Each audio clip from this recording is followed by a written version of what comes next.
Be careful that you don't say that. Say what? Well, in today's lesson, I would like to help you use that expression, be careful that you don't, and also 40 more expressions that I use in my daily life, and you can too. Hi, I'm Vanessa from speakenglishwithvanessa.com, and like always, I have created a free PDF worksheet. This one is a big one. It includes all 40 daily life expressions, definitions, sample sentences, and at the bottom of the worksheet, you can answer Vanessa's challenge question so that you never forget what you've learned. You can click on the link in the description to download that free PDF worksheet today. It is my gift to you. Let's get started with the first set of 10 expressions that I use every day in my morning routine. Let's go. All right, let's get started at the beginning of the day and go through these 10 expressions that you can use every day, just like I do. Expression number 1 is to whip up something to eat. This phrasal verb, to whip up, implies a fast action. When I whip up something to eat, that means that I'm doing it pretty quickly. And why am I doing it quickly?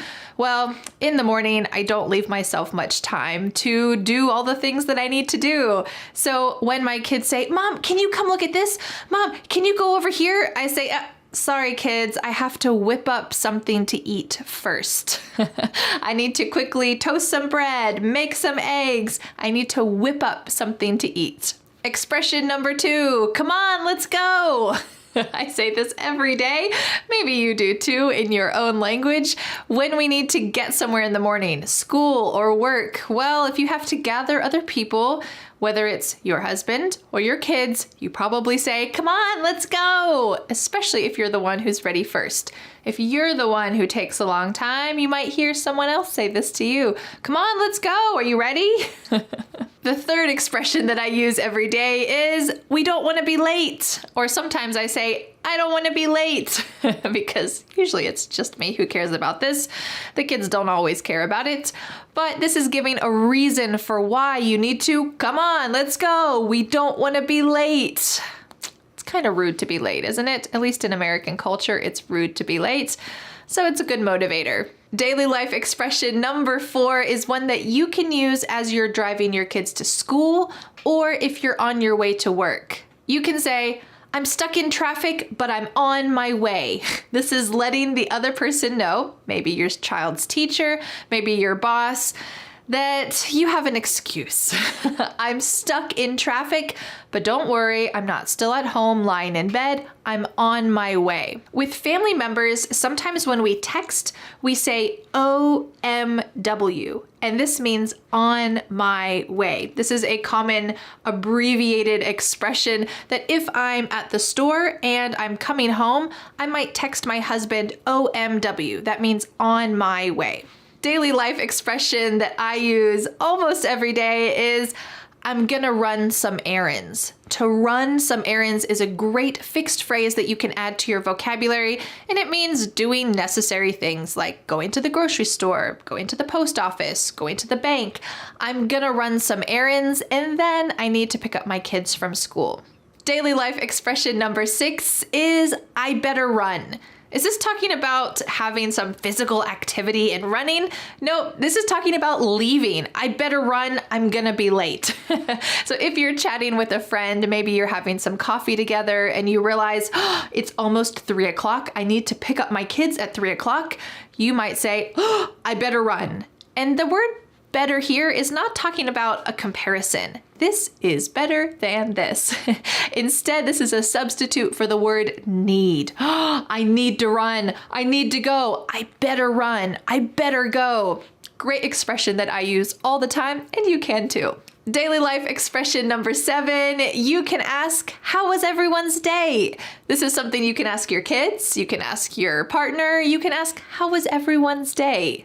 And our next 8th expression is kind of a follow-up to that. You might ask, what did you do today? What did you do today? If you ask kids this after school, what did you do today? They might just say, nothing. It's often good to ask a pointed question. So if you know something specific about your child's day, it's better to ask that. For example, my son who's in first grade, his first grade teacher gives each student a job for the day. So his job might be what they call energy saver. And that means it's the person who turns off the lights when they leave the classroom.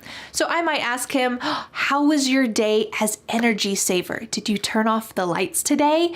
And he might say, yeah, and then I did. And then it kind of continues the conversation a bit. Instead of asking, what did you do today? You can ask a more pointed question. The ninth expression that I use every day is talking about dinner. When my husband and I come together at the end of the day and we say, what are we gonna eat? Well, maybe one of us will have a suggestion. I might say, well, I was thinking about making spaghetti. What do you think? Here I'm asking him, what's your opinion? What do you think? And if he says, nah, you know what? I think I'm gonna make a roast chicken. I might say, cool, great, go for it. You can ask someone's opinion by saying, what do you think? And the 10th expression that I use every day is to start winding down. Here we have the phrasal verb to wind down. There is the opposite to wind up, which we'll talk about in just a moment. But when you wind down, you're calming down. You're trying to prepare for bed, prepare for the end of the day, and try to just calm your mind. So what I often say to my kids is, all right, everyone, dinner's finished. It's time to start winding down. We're gonna take a bath. I'm gonna read you some stories, and then you're gonna go to bed. We're trying to wind down. But sometimes what happens is the opposite. After my kids take a bath, they just get this burst of energy. I don't know if this has ever happened to you or to your kids in your house, where they just get wound up. This is the past irregular tense. Here they get wound up. They get so much energy after a bath and they're running around like crazy. So I say, hey guys, we're gonna start winding down. Let's start calming down your mind and your bodies and get ready for bed. It's time to start winding down. Great work learning those 10 expressions that I use every day. Let's go on to 10 more. Expression number 1 is to look forward to something. This is a great phrasal verb, and I often say, I'm really looking forward to this weekend because my whole family will be together and we can just enjoy a calm family time together. In reality, it's not always a calm time, but it's usually a nice time when we're all together. This expression, to look forward to something, is talking about something that you're excited about. What are you looking forward to? Maybe it's finishing an exam so that you don't have to study anymore. Or maybe you're looking forward to seeing your cousin who you haven't seen for a long time. Or maybe you're looking forward to studying English with Vanessa. Let me know in the comments what you're looking forward to, and let's go on to expression number 2 that I use every day. Expression number 2 that I use every day is kind of 2 parts. It's, I'm thinking about, what do you think? When you live with other people, you're probably going to use this expression a lot. So for example, I often say, I'm thinking about going to the gym tonight. What do you think? When I ask my husband this, I'm not asking for his permission. Can I please go to the gym? I need your permission. No, instead, I'm asking him, hey, while I go to the gym, can you watch the kids? Can you make dinner? Can you put them to bed? There's a lot going on in our house, so when one adult has to do something away from the home, we need to talk about it. So here I'm using this great expression, I'm thinking about, what do you think? We're trying to make sure that we're on the same page so that our home, ideally, can be a peaceful place. Expression number 3 is one that I say maybe too many times, and it is, be careful that you don't something. So, for example, I often say to my kids, be careful that you don't drop that. Be careful that you don't. And here I'm warning them. I'm worried about something because I foresee a problem. When my child is carrying a plate full of food and they're carrying it around the table, down the stairs, I might say, be careful that you don't drop that plate of food, please. Because this has happened before, I want to warn them to be careful. If you are a parent, I'm sure that you have used this before. And if you are not a parent, you can also warn other people. Be careful that you don't drive too fast because it's snowing outside. There's a lot of warnings that you can give to other people, and use this great phrase. Expression number 4 is one that I used at the beginning of this lesson, and that is thanks to. Thanks to you, I can teach English online. Here I am telling you thank you, but I'm using the expression thanks to. Thanks to my students, I can teach English online. Thanks to modern technology, I can teach English online. Thanks to, here is something that you are grateful for so that you can do something you want. But just a little note, this can also be used sarcastically to talk about something bad. Sometimes I use this because it's a little bit funny, it's a little bit silly, and when you're having a hard time, sometimes humor is the best medicine. So you might say, thanks to my neighbor's dog barking all night, I couldn't sleep. I'm not really thanking my neighbor's dog. I'm pretty annoyed that my neighbor's dog barked all night and I couldn't sleep, but I'm using this expression with a little bit of a sarcastic tone. So listen to the tone of my voice when I say it. Thanks to my neighbor's dog who was barking all night, I couldn't sleep. My face is not happy, not excited. Thank you, dog. No, I'm not saying it like that. Thanks to my neighbor's dog. So here, if there's something negative that's affecting your life, you can also use this expression. Just make sure your tone of voice reflects that. Expression number 5 is a fun one. As far as I know. So in our house, we have a lot of things going on. There's 5 people who live in our house, 2 adults and 3 children. So we have a lot of different moving parts. So when my husband says, hey, do we have anything planned for Friday afternoon? I might say, no, not as far as I know. Or as far as I know, I don't think so. This means I'm not exactly certain. I don't have a perfect calendar in my head, but for me, and maybe some of you have also said this to your husbands, as far as I know, we don't, but check the calendar. I think this is a very stereotypical situation that the wife tells the husband, I don't know, check the calendar. It's on the calendar. And husbands are notorious for not checking the calendar and asking their wife first. So I would probably say, not as far as I know, but check the calendar. Expression number 7 is speaking of. So let me give you a little example. My husband is a science teacher for elementary school students, and his project this week was to destroy and break apart appliances with the students. So all of the students had a screwdriver, and they were taking apart broken radios, broken hair dryers. They loved this project. So when my husband came home and he was telling me about breaking things with the students, I said, speaking of breaking things, we broke 3 bowls today because the kids were running around the house. So here I am kind of making a connection between one topic, breaking things with the students in the classroom, and a similar thing that happened at home. So if you are reminded of a topic and you want to connect those topics together, this is the perfect expression. You could say, oh yes, speaking of food, what are we gonna eat for dinner? Speaking of, plus the topic, it's a great way to connect things that you're talking about. Expression number 8 has 2 options. It's we may as well, or we might as well. They both mean the same thing. It's just your personal preference. We often use this when there's some kind of change of plans that you have to make that you can't avoid. So, for example, my oldest son got invited to a birthday party of one of his friends, but when my son woke up, he was not feeling well. And I thought, you know what, maybe he'll feel better throughout the day and he can go to the party tonight. No, you know what? We might as well cancel now.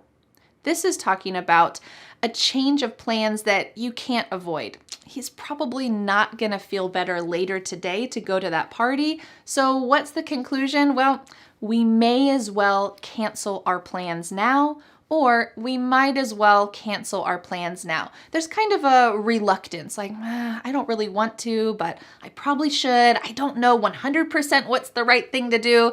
We may as well just do whatever it is, cancel our plans. This is a great expression to use because in life, plans are always changing.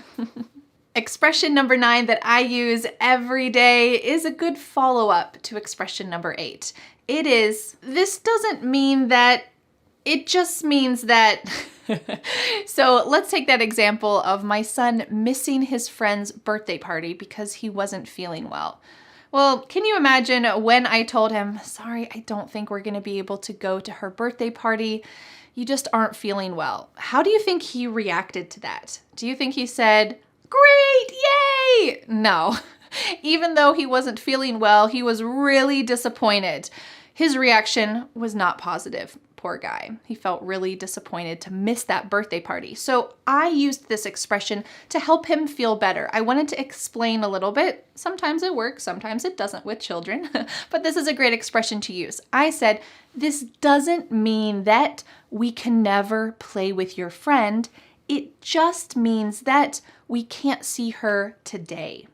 Okay, sometimes we jump to the biggest conclusion, I'll never play with my friends ever again, oh no, And we want to kind of tone it down a bit. You can say, this doesn't mean that you'll never see her again, it just means that we won't see her today. Here we're trying to kind of make some realistic expectations to help us deal with disappointment.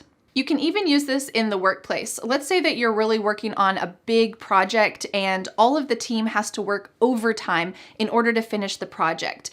Well, your manager might say something like this.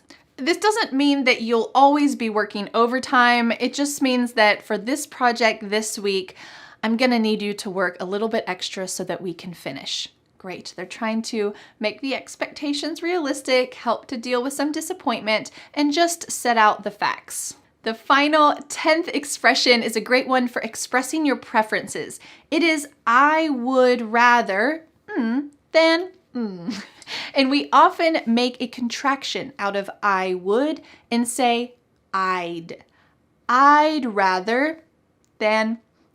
I'd rather learn English with Vanessa online than drive 30 minutes to learn in a classroom.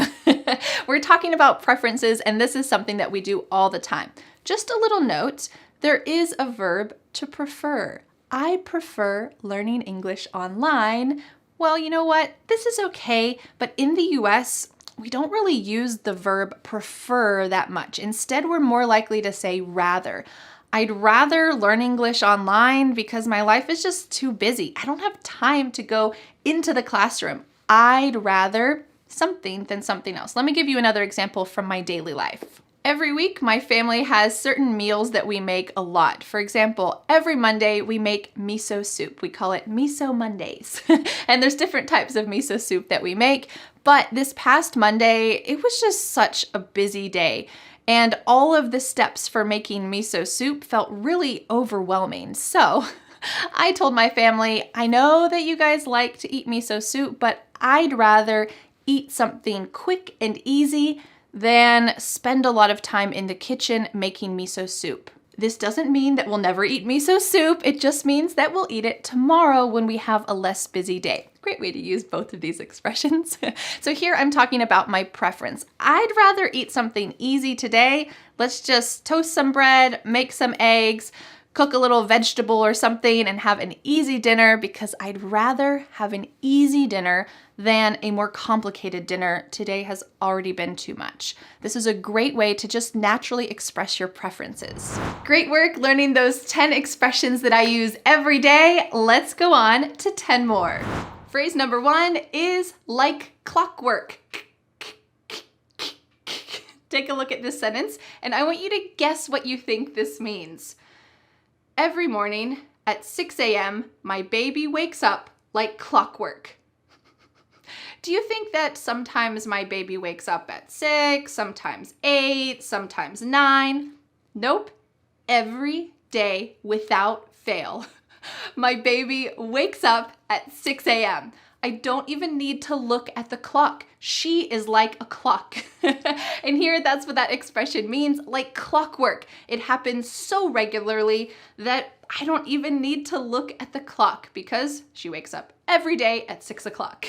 Vocabulary phrase number 2 that I use almost every day is slowly and surely. Notice the pronunciation of the word surely. There's no SH, surely, but it sounds like that.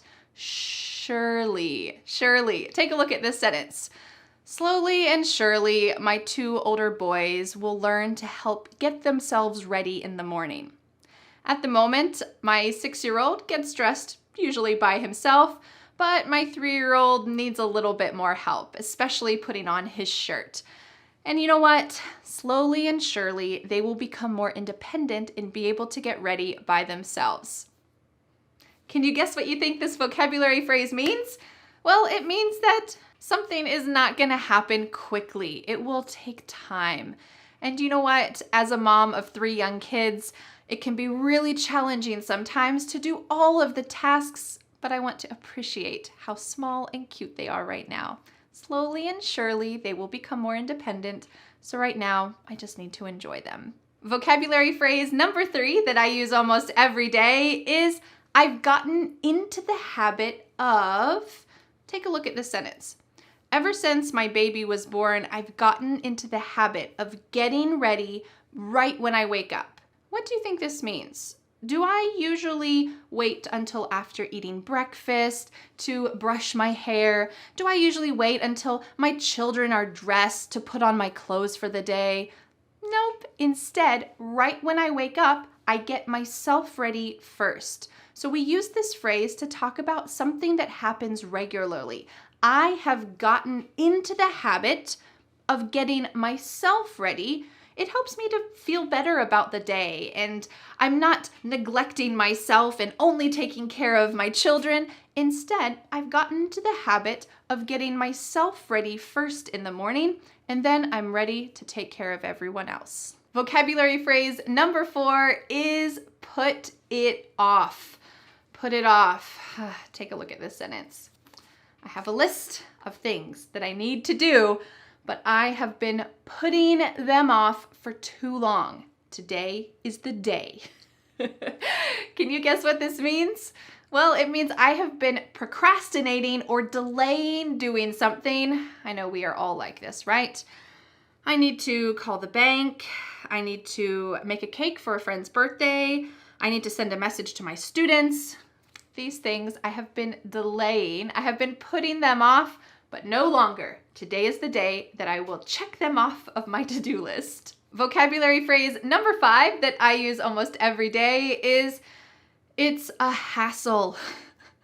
There are a lot of things that are a hassle in life, but take a look at this sentence. For me, driving my son to preschool is such a hassle. Here I've added the word such to emphasize it. This is a parenting duty that I just don't like. It's one of the things that I don't appreciate. I have a hard time enjoying. For me, it's a hassle. And that means it's frustrating or difficult or annoying. It's a hassle to drive my son to preschool each morning, but I know that it's important, so I do it. Vocabulary phrase number 6 that I use almost every day is, as it turns out, and I need something after that. Take a look at this sentence. I tried to call the bank, but as it turns out, the bank is closed today. So here we have the difference between what I thought would happen and the reality. And these are situations that happen every day, all the time. I wanted to stop putting off calling the bank. So I did it. I called them. And then guess what? They were closed. So I'll have to do it another day. So as it turns out, they were closed. I'll just do it tomorrow. Vocabulary phrase number 7 that I use almost every day is go with the flow. Take a look at this. During the week, I try to stay pretty organized, but on the weekends, I like to just go with the flow.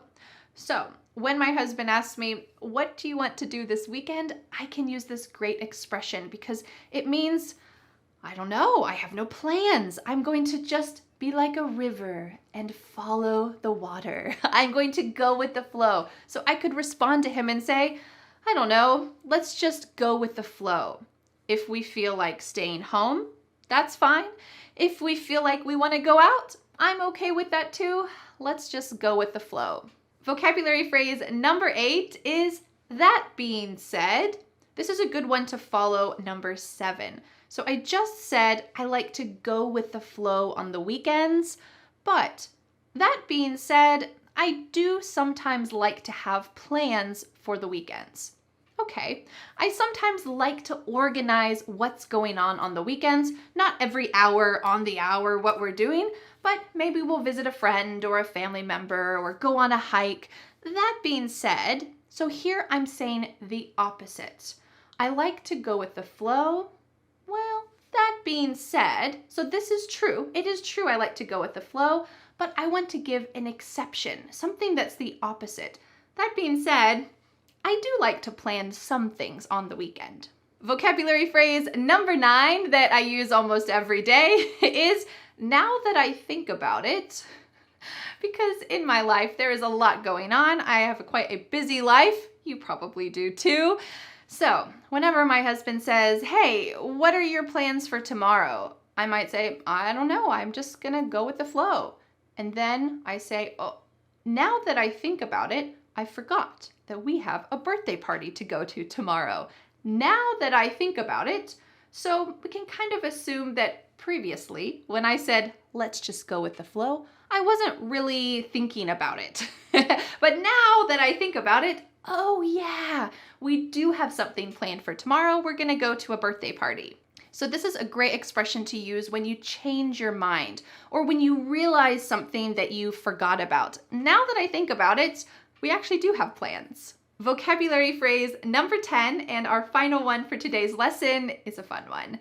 That's beside the point. That's beside the point. So here we have the point, which is the purpose or the meaning of something. And if something is beside the point, what do you think that means? Take a look at this sentence. When my husband asks me, what do you want to do this weekend? And I say, oh, how about going for a hike? Let's go for a hike. And he says to me, oh, but you've been coughing and sick all week. Do you think you need to relax a bit? I might say, that is beside the point. I just really want to go for a hike. So he's presenting some kind of evidence that says you shouldn't go for a hike. You should just rest and relax. And I'm saying, I don't care that I was sick last week. I want to go for a hike. That's beside the point. That's not an important reason. That's beside the point. I just want to go for a hike. So if you want to push away what someone has said, dismiss what they've said, this is a great expression for you. That's beside the point. I want to do what I want to do. Great work learning those 10 expressions that I use every day. Let's go on to 10 more. I'm going to tell you the sample sentence and I want you to guess what you think this phrase means. On a roll. I'm on a roll today. I got everything done on my to-do list and it's not even lunch yet. What do you think this means? This lovely phrase, on a roll, means that you are on a streak of success. I have been productive all morning. I got everything done on my to-do list. I can't believe it. I didn't get sidetracked. I didn't procrastinate. I'm on a roll. If you like to watch sports, you can also use this phrase. You might say, they scored 3 goals in a row. They are on a roll. Yes, success. Vocabulary phrase number 2 that I use every day is ahead of time. Take a look at this sentence. I try to make my kids' lunches ahead of time, but I often just make them the morning of. What do you think this means, ahead of time? This means that I try to complete their lunches before they actually need to be finished. So this means I'm thinking ahead. Maybe I will pack their school lunches the night before. But really, the reality is that usually it happens in the morning before they go to school. But I try to do things ahead of time. Expression number 3 is to get out of hand. Are we talking about something escaping from my hand? Take a look at this sample sentence. Sometimes during the week, dishes and laundry get out of hand because we're so busy. What do you think this means? Well, we could switch one word in this phrase, and I think you'll be able to guess. What if I said, during the week, dishes and laundry sometimes get out of control because we're so busy? Well, you can get the idea that there are dishes in the sink, dishes on the counter, there's laundry in the basket, maybe there's laundry even in the washer that hasn't been dried yet. There's a little bit of chaos because things get busy during the week. But we can use this great phrase instead, at least boost your vocabulary while you're talking about chaos. You could say, dishes and laundry get out of hand during the week. We can also use this to talk about people or places where people are involved. So take a look at this.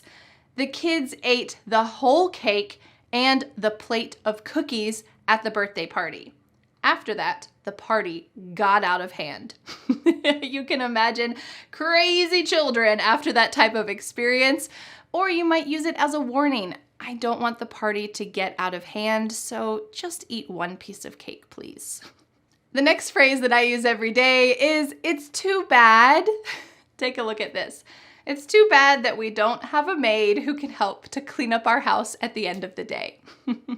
So at the end of the day, my family has cleaning time. We have a couple cleaning songs that we play, and everyone helps to clean up the toys or the dishes or whatever might be lying around, making a mess in our house. But often during this time, I say, it's too bad we don't have a maid who could help to clean up our house. This phrase is just something used to express regret. Obviously, when I'm talking about cleaning up, I'm a little bit joking. I'm saying this in a lighthearted way, but we can also use this in more serious situations as well. If your tone of voice is more serious, you could say, it's too bad that we elected someone else who is incompetent. If you're unsatisfied with your country's politics, you could use this phrase to talk about a serious situation, which is politics, in kind of a more lighthearted way by using this phrase, it's too bad we elected someone else who is incompetent, someone else who's not going to be able to do a good job. What a regret. The next phrase that I use every day is this one, when the time comes, or sometimes we add another word, when the time comes for, take a look at this sentence. When the time comes for Matilda, my baby, to go to preschool, our house is going to be very quiet. So she is my last baby, and oftentimes during these times of transition, I think about this. When she goes to school, it's going to be quite a different life.